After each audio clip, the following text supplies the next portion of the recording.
Bienvenido al canal oficial del Padre Mario Castañeda, sacerdote católico. Suscríbete en sus redes sociales y goza de material exclusivo, catequesis, charlas, prédicas con veracidad en sus mensajes, sencillez, entrega y carisma. Todo aquí en el canal del Padre Mario Castañeda, del Ministerio Palabra Viva. Hola amigos, hoy quiero creer que estás experimentando en tu vida victoria sobre cada una de tus luchas, que tienes la unción del Espíritu. Suscríbete en el canal de YouTube del Padre Mario Castañeda y toca la campanita para recibir notificaciones de nuevos materiales. Dale like y compartir y hagamos más extensa la evangelización. Un buen hábito que todos podemos desarrollar e incluso volvernos expertos en él es el hábito de encontrar lo bueno en la gente, no sus defectos. A veces pretendemos que la gente sea como nosotros o como nosotros creemos deberían ser, pero lo que Dios quiere es que disfrutemos de las personas que Él pone en nuestras vidas, no que les juzguemos o les critiquemos.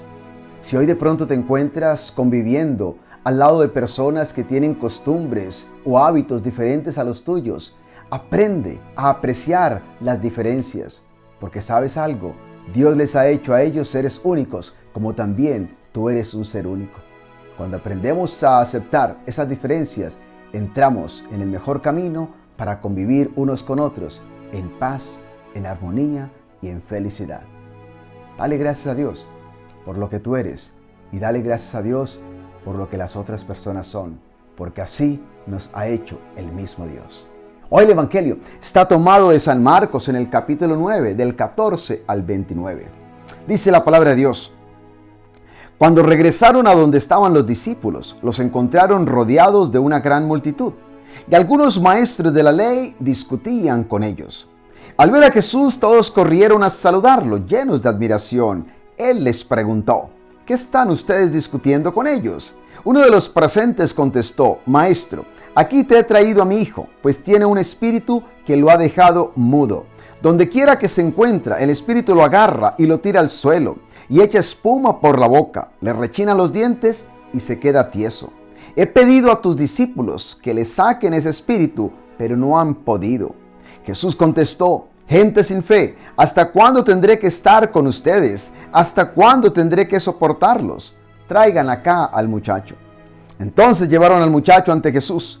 Pero cuando el espíritu vio a Jesús, hizo que le diera un ataque al muchacho, el cual cayó al suelo, revolcándose y echando espuma por la boca.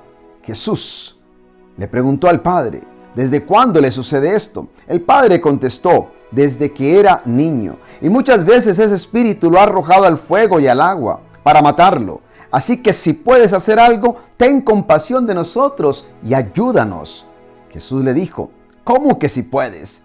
Todo es posible para el que cree. Entonces el padre del muchacho gritó: yo creo, ayúdame a creer más. Al ver Jesús que se estaba reuniendo mucha gente, reprendió al espíritu impuro diciendo: espíritu mudo y sordo, yo te ordeno que salgas de este muchacho y que no vuelvas a entrar en él. El espíritu gritó e hizo que le diera otro ataque al muchacho. Luego salió de él, dejándolo como muerto, de modo que muchos decían que en efecto estaba muerto. Pero Jesús, tomándolo de la mano, lo levantó y el muchacho se puso de pie. Luego Jesús entró en una casa y sus discípulos le preguntaron a solas: ¿por qué nosotros no pudimos expulsar ese espíritu? Y Jesús les contestó: a esta clase de demonios solamente se le puede expulsar por medio de la oración. Este evangelio es muy rico, con grandes enseñanzas para nosotros. A ver, aquí hay algo muy interesante, y es el pasaje anterior al texto que hoy hemos proclamado, y que tiene que ver con la transfiguración del Señor. No olvidemos, Jesús había llevado a Pedro, a Santiago y a Juan al monte, sí, al monte Tabor. Y allí estos hombres habían tenido una experiencia magnífica.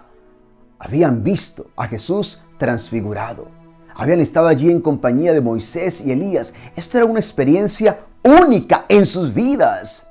Habían visto, si ustedes quieren por un momento, la gloria de Dios. Y qué contraste más grande cuando ellos bajan del monte al cerro. Podemos decir, bajaron de una visión de gloria y resplandor a una realidad de miseria y de dolor. Podemos decir que bajaron de un momento de victoria a un momento de fracaso, donde los discípulos no habían sido capaces de expulsar este espíritu inmundo que se había adueñado de la vida de este pobre muchacho. Ese contraste me parece muy especial a mí, porque cuántas veces es un retrato de nuestras vidas. Cuántas veces estamos en esos momentos de transfiguración, esos momentos de gloria, de resplandor, esos momentos de abundancia, donde hay salud, donde hay empleo, donde hay amor, donde hay unión, donde hay fortaleza espiritual, donde hay alegría, donde hay paz, hay armonía. Y la vida fluye como nosotros la hemos soñado, como la hemos deseado. Podemos decir que en esos momentos estamos contemplando la misma gloria de Dios. ¿Y cuántas veces nos toca bajar al valle de la enfermedad, del desempleo, de la separación, de la duda, de la escasez, de la miseria, del dolor? ¿Cuántas veces? Esto es un retrato de nuestra vida. ¿Y qué es lo que el Señor quiere que nosotros hagamos en esos momentos?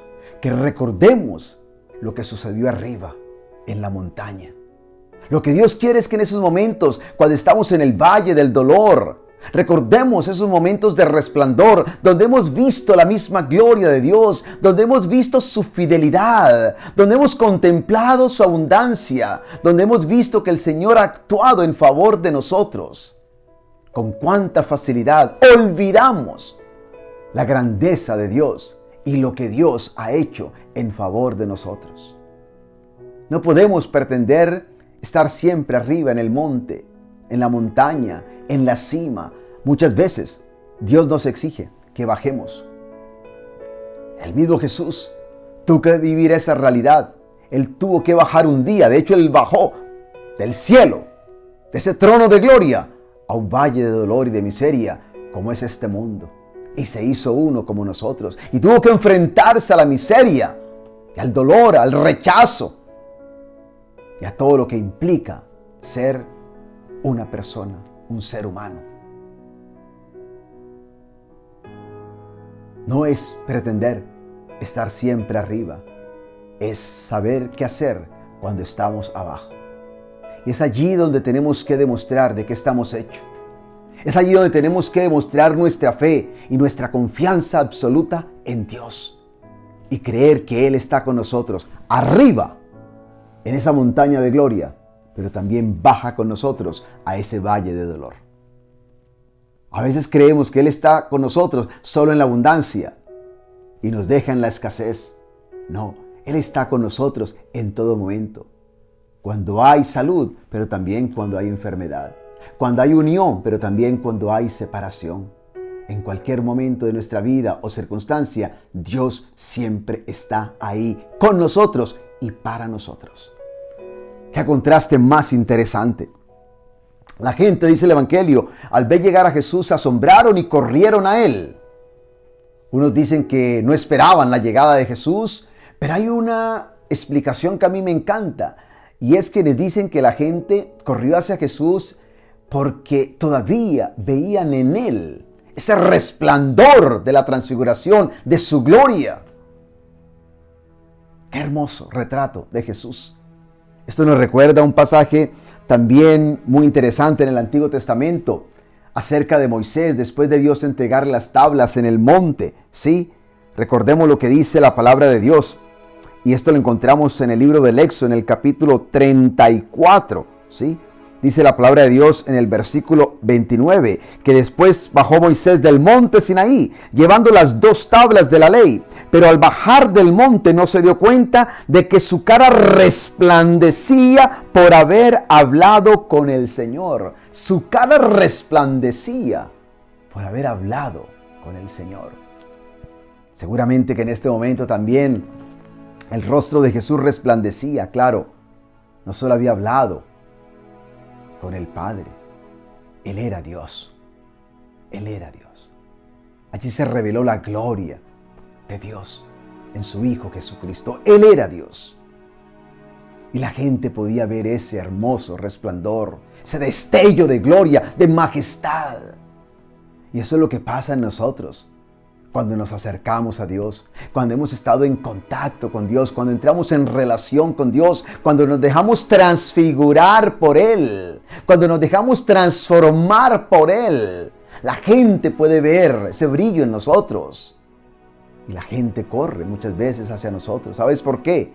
Porque ve en nosotros algo divino, algo de Dios. Qué hermoso cuando la gente no corre de nosotros, sino hacia nosotros, porque ve en nosotros algo divino, algo de Dios. Lo cierto es que la gente corre hacia Jesús. ¿Y cuál es la situación que los discípulos han enfrentado? Simplemente que un padre muy angustiado ha traído a su hijo porque un espíritu inmundo se ha apoderado desde niño de este muchachito, y lo que hace este espíritu es atormentarlo. Es un retrato muy doloroso cuando el padre describe, a Jesús lo que este espíritu inmundo ha causado en este niño. Es un espíritu básicamente que lo deja mudo, ¿sí? Y dice que donde quiera que se encuentre el niño lo agarra, lo tira al suelo, echa espuma por la boca, le rechinan los dientes y queda tieso. ¡Qué espectáculo más doloroso! Por supuesto, los discípulos no pudieron hacer nada. Allí estaban los maestros de la ley, los escribas, que siempre estaban buscando cómo desacreditar a Jesús y a sus discípulos. Y por supuesto, allí encontraron una razón, un motivo para hacerlo. Porque date cuenta que siempre habrá gente mirándonos para desacreditarnos, para hacernos quedar mal. Siempre habrán enemigos de la fe, enemigos que buscarán destruirte simplemente porque al hacerlo buscan destruir la obra de Dios. Y es lo que encontramos hoy en el Evangelio. Estos maestros de la ley buscan una vez más ridiculizar, desacreditar, por supuesto, a los discípulos del Señor, como siempre buscaron hacerlo con el mismo Jesús. Esta es la situación. Es una situación bastante triste, ¿sí? Porque los discípulos no han podido hacer nada. No han podido expulsar este espíritu inmundo de este niño. Podemos decir, sin lugar a dudas, que los discípulos fracasaron. Sí, fracasaron. Claro que sí. Y el padre está angustiado. El padre está desesperado. El padre incluso ha perdido un poco la fe, si es que la tenía del todo. ¿Cuántas veces perdemos la fe cuando los hombres nos fallan? Y cuando esos hombres o personas que nos fallan son personas de la iglesia y de pronto no cumplen con nuestras expectativas. Esto pasa con frecuencia y es normal que pase, porque no somos Dios. Somos seres humanos y el ser humano te falla. Pero hay algo que quiero que sepas, es que aunque el ser humano te falle y no cumpla tus expectativas, Dios nunca te falla. Y cuando venimos a Él, somos altamente favorecidos y bendecidos. Dios no nos falla. El hombre te puede defraudar, pero no Dios cuando vienes a Él. Dice la palabra de Dios en Romanos, en el capítulo 10, en el versículo 11. La Escritura dice, el que confíe en Él no quedará defraudado. El que confíe en Él no quedará defraudado. Y dice el salmista en el Salmo 1, dichoso el que confía en ti, Señor. Dichoso eres tú cuando aprendes a poner tu confianza, tu mirada, tu fe en el Señor. El hombre te puede defraudar, pero Dios nunca. Eventualmente Jesús, por supuesto, restaura a este niño y qué hermoso al final lo toma de la mano, ¿sí? Cuando el espíritu aquel lo dejó medio muerto, ¿no? Jesús lo tomó de la mano, lo levantó, el muchacho se puso de pie. ¡Qué hermoso! Jesús le devolvió la salud, la restauración total a aquel muchacho. Los discípulos no lo pudieron hacer, pero Jesús sí lo hizo. Date cuenta que en la vida hay situaciones donde el hombre no puede hacer algo por ti, pero Dios sí lo puede hacer. El hecho de que alguien no lo pudo hacer por ti no significa de que Dios no lo puede hacer por ti. Qué importante es entender esto. Ya Jesús lo dijo, todo es posible para el que cree. Todo es posible para el que cree. Y cuando el hombre no puede, y vamos a Dios, Él entra y Él hace lo que es capaz de hacer. No te angusties ni te desesperes. Preséntale tu dolor, tu miseria, tu necesidad, tu escasez, tu enfermedad al Señor y verás lo grande que es el Señor. Al final, por supuesto, los discípulos hablan con Jesús y le preguntan por qué no fuimos capaces de expulsar ese espíritu. Y Jesús les da esta respuesta: esa clase de demonios solamente se le puede expulsar por medio de la oración. Por medio de la oración. Podemos concluir diciendo, ¿no?, que los discípulos habían tratado de enfrentarse a Satanás con sus propias fuerzas. Se habían olvidado de la fuerza de Dios para hacerlo. Esa es la vida y ese es el secreto en la vida. Al respecto va a decir Pablo en la carta a los Efesios: y ahora, hermanos, les estoy leyendo en el versículo 10, capítulo 6. Busquen su fuerza en el Señor. Busca tu fuerza en el Señor. No dependas de tu fuerza. Busca tu fuerza en el Señor, en su poder irresistible. Y dice el versículo 18: y no dejen ustedes de orar. Rueguen y pidan a Dios siempre. Rueguen y pidan a Dios siempre, guiados por el Espíritu. En la vida muchas veces nos toca enfrentarnos a situaciones, circunstancias muy penosas, muy dolorosas, a fuerzas extrañas, donde creemos que no somos capaces. No dependas de ti, depende del poder de Dios. Ora y pídele a Dios que te dé la armadura necesaria para ser victorioso en lo que estés hoy enfrentando. Que Dios te ayude, que Dios te bendiga, que Dios te dé fe y que nunca dejes de confiar en Él, porque Él nunca nos defrauda. Que Dios te bendiga y te acompañe hoy y siempre. En el nombre del Padre, y del Hijo, y del Espíritu Santo. Amén. Bienvenido al canal oficial del Padre Mario Castañeda, sacerdote católico. Suscríbete en sus redes sociales y goza de material exclusivo, catequesis, charlas, prédicas con veracidad en sus mensajes, sencillez, entrega y carisma. Todo aquí en el canal del Padre Mario Castañeda, del Ministerio Palabra Viva. Hola amigos, hoy quiero creer que estás experimentando en tu vida victoria sobre cada una de tus luchas, que tienes la unción del Espíritu. Suscríbete en el canal de YouTube del Padre Mario Castañeda y toca la campanita para recibir notificaciones de nuevos materiales. Dale like y compartir y hagamos más extensa la evangelización.